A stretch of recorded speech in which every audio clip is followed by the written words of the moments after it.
नमस्कार दोस्तों, मैं नीरज कुमार।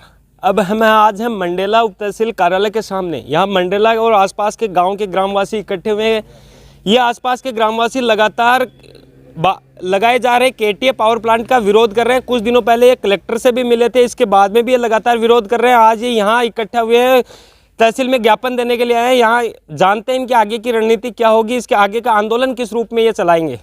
बंद करो केटीए पावर प्लांट, बंद करो, बंद करो केटीए पावर प्लांट, बंद करो, बंद करो केटीए पावर प्लांट, बंद करो, बंद करो। हमारी मांगे पूरी करो, हमारी मांगे पूरी करो, हमारी मांगे पूरी करो। किसान एकता जिंदाबाद, किसान एकता जिंदाबाद, किसान एकता जिंदाबाद। राम राम। अब आगे ही आंदोलन चलाने की क्या रणनीति है? देखो, रणनीति में जो हमारी कमेटी है वो निर्णय लेगी। अब उस कमेटी बैठ करके अपना क्या निर्णय लेती है उसके बाद में हम बता सकते हैं। इससे पहले तो हम क्या बताएं आपको। आज इस तहसील का आगे के प्रदर्शन के कर रहे हो? आज इसमें हमारे तहसीलदार जी को ये ज्ञापन देने के लिए आए हैं कि जो दूषित वातावरण यहाँ का होगा, जो यहाँ कैंसर, टीबी जैसी बीमारियाँ होने का बहुत बड़ा खतरा उत्पन्न हो जाएगा, उसको हम आंदोलन के रूप में, ये जनता है ये पूरा एक आंदोलन के रूप में लड़ेगी, तो उसका ज्ञापन देने के लिए आए हैं। पहले थे कलेक्टर साहब ने भी ज्ञापन दिया, अभी के बाद में तहसीलदार साहब ने ज्ञापन देने को कारण?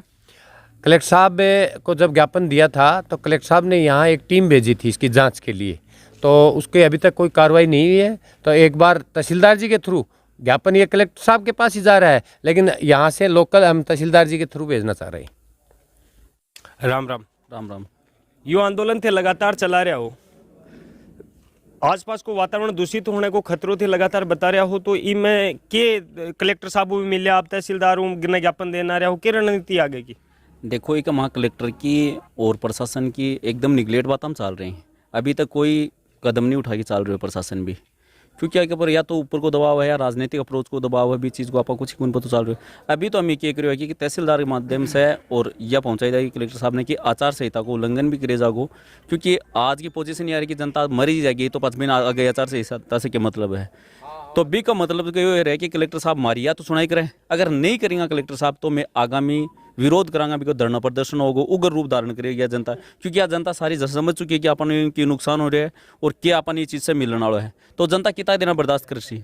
हर क्षेत्र में यही समाचार आ रहे हैं कि अपन एक बैंक वो बड़ी सभा करे जा, भी को विरोध प्रदर्शन करे जा, भी का आगे धरनों दे के बैठे जा। तो हम लोगों ने ये सोचा कि आचार संहिता का उल्लंघन होगा, तो इसके लिए अपन तहसीलदार महोदय को ये अवगत करवा देते हैं कि सर या तो हमारी इसको है जो भी है इसकी जो कमेटी निर्णय करके बताएगी कि इनमें ये चीज़ें इनको बंद करवाए केटीए पावर प्लांट को। अगर इसको बंद नहीं करवाती है तो यहाँ की जनता उग्र आंदोलन करेगी। उसमें भी अगर ये नहीं हो रहा था तो हम लोगों ने कमेटी ने ये डिसाइड किया है कि जो गांव आ रहे हैं तो वो आगे आने वाले मतदान आएंगे उसमें उनका पूर्ण रूप से बहिष्कार करेंगे, न तो किसी को मतदान देने देंगे। और जो प्रतिनिधि हमारे बीच में आएंगे तो हम लोग भी यही प्रतिज्ञा करके बढ़ेंगे, जो कोई भी प्रतिनिधि आज नहीं आ रहा है तो वो उस टाइम भी हमें वोट मांगने के लिए कोई हक नहीं है, क्योंकि जो हम अपना हक मांग रहे हैं उस टाइम में जो प्रतिनिधि आज मैदान में आ रहे हैं तो वो अपना हक छीनने के बराबर ही हो रहे हैं। एक दो मेरी भी जनप्रतिनिधियों से बात हुई तो उन्होंने कहा कि हम सोचेंगे, तो उस टाइम वो आएंगे तो हम भी ये सोचेंगे कि हमें वोट देना है क्या है, उनका पूर्ण रूप से बहिष्कार करेंगे। जितनी जनता रहेगी वो उनका बहिष्कार करेगी। यानी अब 32-33 गाँव है, 32-33 गाँव में सारे गाँव के मौजूद आदमी हैं, यही प्रण लेके प्रतिज्ञा ले रखे हैं कि हम आगामी चुनाव के हम पूर्ण बहिष्कार करेंगे। मतदान को बहिष्कार करोगा, लेकिन अभी जो मान लो थी कलेक्टर साहब मिले, आप तहसीलदारों साहब मिल बनाया हो, इसके बाद में आगे आंदोलन को क्या स्वरूप रह बढ़ो है? देखो, अभी तहसीलदार महोदय से एक आके सूचना पहुंचती है कलेक्टर महोदय में 5 दिन का टाइम देते हैं इनको। अगर 5 दिन के अंदर ये पूर्ण रूप से बंद हो जाएगा तो हमें कोई दिक्कत नहीं है। अगर 5 दिन के बाद में नहीं बंद होगा तो कमेटी निर्णय लेके इसमें एक बड़ा आंदोलन करेगी। जो उसमें प्रशासन हमें कितने भी मुकदमे लगाए, कुछ भी लगाए, उसकी कोई परवाह करने वाले नहीं है। लेकिन इको अंतिम निर्णय भी बंद करने तक संघर्ष को है। हाँ जी, जान तक कोई है कि जब तक शरीर के अंदर खून रहेगो तो ये बंद कराई, बंद रुकई। राम राम। राम राम। यो प्रदर्शन कर रहे हो, क्या के लिए कर रहे हो? यो केटीए पावर प्लांट को बंद कराने के लिए कर रहे हैं, तन मन धन से। जो हमारे पास हैं, युवा है, बुजुर्ग है, महिला हैं, सबको साथ लेके चलेंगे और इसको बंद करवाएंगे। इन बंद क्यों करवाना चाह रहे हो? यहाँ प्रदूषण होगा, यहाँ आगे आने वाली पीढ़ी को चर्म रोग, कैंसर ऐसी महामारी उत्पन्न हो जाएंगी जिनसे आयु 30 वर्ष हो जाएगी आम आदमी की। तो एक लिए आप बंद करवाने के लिए थे, पहले कलेक्टर साहब को मिला, तहसीलदार से मिला, तो क्या कि आप आगे क्या कर सो, क्या बंद हो? दोनों कलेक्टर साहब को मिले हैं, तहसीलदार साहब ने आज ज्ञापन दे रहे हैं, कोई सहूलियत को नहीं हो, या ज्ञापन देने में कोई फर्क को नहीं पड़े। अब आज से आगे अनिश्चितकालीन धरना प्रदर्शन केटीए पावर प्लांट के सामने करेंगे, उससे बाहर का आदमी बाहर और अंदर का अंदर रखेंगे, तब जाके काम बंद होगा। कद करोगा? ये आज मिल जाता है, यहाँ के आश्वासन मिलता है, उसके बाद 2 दिन का टाइम लेंगे, उसके बाद सारी जनता को इकट्ठी करके वहाँ केटीए पावर प्लांट के सामने रख देंगे, भूख हड़ताल पे बैठेंगे, तब जाके प्रशासन भी अपने आप आ जाएगा। और अब ये कह रहा कि मैं चुनाव में वोट भी कौन डालना, तो भी को क्या मामला है? नहीं, ये ऐसी कोई बात नहीं है, वोट तो देंगे, लेकिन जो कैंडिडेट खुल के हमारा समर्थन करेगा उसके साथ हम जी और जान से लगेंगे, जो हमारा सहयोग नहीं करेगा उसका हम बहिष्कार करेंगे पूर्ण रूप से। योजकों थे प्रदर्शन करियो है, मैं अब आगे की रणनीति रहेगी थारी? हमने 2 बार कलेक्टर साहब को इसके बारे में ज्ञापन दे दिया है। आज हमारा ये है कि नायब साहब के मार्फत हम दोबारा कलेक्टर साहब को अवगत कराना चाहते हैं कि ये प्लांट है सरासर गलत लग रहा है, नियमों की धज्जियां उड़ाते हुए लग रहा है। और कलेक्टर साहब के 2 बार आदेश यहाँ जांच के दिए गए, उनमें जांच में क्या गया अभी तक हमें उसका मालूम नहीं है। अगर जांच सही गई है तो ये श्योर बंद होगा, और अगर जांच सही नहीं गई है तो आने वाले टाइम में ये 25 गाँव के लोग बड़ा आंदोलन करेंगे, और उसकी समस्त जिम्मेदारी प्रशासन की होगी। थे जो बता रहे हो कि यह जो प्लांट लाग रही है आबादी भूमि 1.5 किलोमीटर दूर होना चाहिए, कितनी दूरी है के बीच में? इसमें राजस्व ग्राम बागपुरा की दूरी 1.1 है, और बागपुरा ये 1 किलोमीटर 1.1, और नाड़वा गांव है वो 1.2 में पूरा गांव आ जाता है। यानी 1.5 किलोमीटर कोई भी गांव 1.5 किलोमीटर तो मंडला पूरा ही आ जाता है, मंडला ही आ जाता है पूरा। तो इसलिए ये आबादी भूमि से मात्र 1.1 किलोमीटर की दूरी पर है, जो सरासर गलत है। तो यह जो रिपोर्ट दी है पटवारी तहसीलदार जी की यथा स्थिति की जानकारी प्रशासन ने दी, जब एनओसी मिली ही बी के बाद में थे, के बारे में कलेक्टर साहब ने अवगत कराया कि इतनी दूरी है। हमने हमारे जो 2 ज्ञापन दिए हैं दोनों में ये बात लिखी है कि इसकी दूरी है वो आबादी भूमि से 1.5 किलोमीटर दूर नहीं है, और अगर उसकी जांच किसी नीचे के स्तर के किसी अधिकारी ने कर्मचारी ने अगर सही करके भेज दिया उसको 1.5, तो हम हाई कोर्ट से जाएंगे और वहाँ से इसकी जांच करवाएंगे। उस जांच में साबित हो जाएगा, उस दिन वो कर्मचारी और वो अधिकारी सारे उसके अंदर दोषी पाए जाएंगे। तो अब वो आज थे ज्ञापन दिया है, के बाद में आगे की कार्रवाई करोगा? आगे हमारा ये लास्ट ज्ञापन है, उसके बाद में हम है ना बड़ा आंदोलन करेंगे। 25-30 गाँव का समर्थन हमें पूरा मिला हुआ है, और दूसरा आने वाले चुनाव में अगर अब हमारी सुनवाई नहीं होती है तो हम चुनाव का बहिष्कार करेंगे। तो अभी वो कितने दिन इंतजार करोगा ये ज्ञापन के बाद में कि अब थारी सुनवाई हो जाए? 10 दिन का टाइम रखा गया है कि 10 दिन के अंदर अंदर या तो सुनवाई हो जाएगी, नहीं तो 10 दिन बाद में एक बड़ा आंदोलन होने जा रहा है। बड़ो आंदोलन सभा के रूप में होगा या धरनों, या धरना प्रदर्शन करेंगे? धरना प्रदर्शन करोगा? बिल्कुल बिल्कुल। वो जो केटीए प्लांट लाग रही है, इसके माई मुख्य रूपों के दिखता है ग्राम पंचायत के? देखो कि माँ सबसे मोटी दिक्कत तो क्या है जी कि केटीए पावर प्लांट की डीपीआर है बे की, और प्रशासन की जो रिपोर्टा है वह सेम रिपोर्टा को नहीं है। डीपीआर के अंदर आना मांगी गई कि हमारे क्षेत्र जहाँ प्लांट लगेगा उससे 5 किलोमीटर के क्षेत्र के अंदर कोई आबादी नहीं होनी चाहिए, जबकि यहाँ के प्रशासन ने किस प्रलोभन से या किसी दबाव से या किस हिसाब से किया, उन्होंने उन्हीं की डीपीआर को कैंसिल करते हुए 1.5 किलोमीटर का डिस्टेंस दूरी दे दी। एक्चुअली में वो डिस्टेंस दूरी वहाँ से 700 मीटर के समथिंग है, नालवा की दूरी करते हैं तो 700 मीटर आती है। बागपुरा की जो आबादी क्षेत्र की दूरी है, तहसीलदार में है, पटवारी, उनकी जो रिकॉर्डेड दूरी है वो 700 से 800 मीटर है। इनके अधिकारियों की वो रिपोर्ट में भेज रहे हैं कि 1.5 किलोमीटर तो कोई आबादी क्षेत्र नहीं है।